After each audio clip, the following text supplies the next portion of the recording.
بسم اللہ الرحمن الرحیم۔ السلام علیکم، میں ہوں علی اصغر اور آپ دیکھ رہے ہیں میرا یوٹیوب چینل۔ اسلام آباد ہائی کورٹ کے فیصلے کے بعد توشہ خانہ کیس میں عمران خان کو ذاتی حیثیت میں طلب کر لیا گیا اور آج فیصلے کی گھڑی۔ اس ویڈیو میں ہم اسی کے متعلق بات کریں گے۔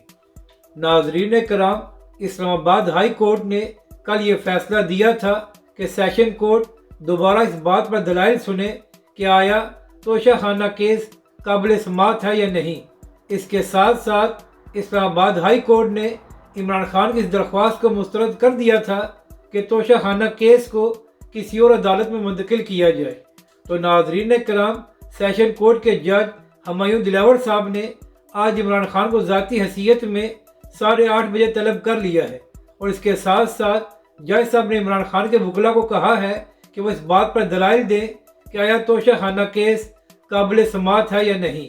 اور ناظرین کرام، جج صاحب نے یہ بھی کہا کہ اس حوالے سے الیکشن کمیشن کے وکلاء اپنے دلائل مکمل کر چکے ہیں۔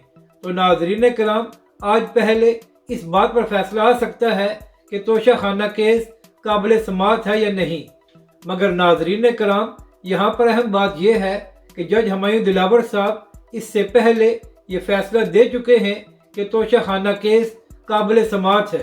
تو اب ایک بڑا مشکل کام ہے کہ جج صاحب اپنے فیصلے کو تبدیل کریں، جبکہ دوسری جانب ناظرین کرام، جج ہمایوں دلاور نے عمران خان کے وکلاء کو یہ بھی کہا ہے کہ وہ توشہ خانہ کیس کے حوالے سے اپنے حتمی دلائل مکمل کریں تاکہ اس کیس کا فیصلہ آ سکے۔ تو ناظرین کرام، ذرائع کا کہنا ہے کہ ہو سکتا ہے کہ آج ہی توشہ خانہ کیس کے حوالے سے کوئی فیصلہ بھی آ جائے۔ تو ناظرین کرام، آج کا دن پی ٹی آئی اور عمران خان صاحب کے لیے بڑی اہمیت کا حامل ہے، جبکہ دوسری جانب عمران خان کی بہنوں عظمیٰ خان اور علیمہ خان صاحبہ نے جے آئی ٹی میں بیان دیا ہے کہ جو کچھ 9 مئی کو ہوا ہے اور جس طرح توڑ پھوڑ کی گئی، ان سارے معاملات سے ان کا کوئی تعلق نہیں ہے۔ اور ناظرین کرام، پی ٹی آئی کے اہم رہنما شہریار افریدی صاحب کو دوبارہ گرفتار کر لیا گیا ہے، حالانکہ چند دن پہلے ہی شہریار افریدی صاحب کو ضمانت ملی تھی۔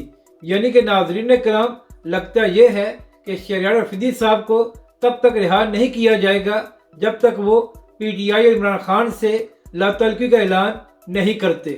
اپنی رائے کا ضرور اظہار کریں کہ آپ کو یہ ویڈیو کیسی لگی، اور ہمارے اس چینل کو بھی سبسکرائب کریں۔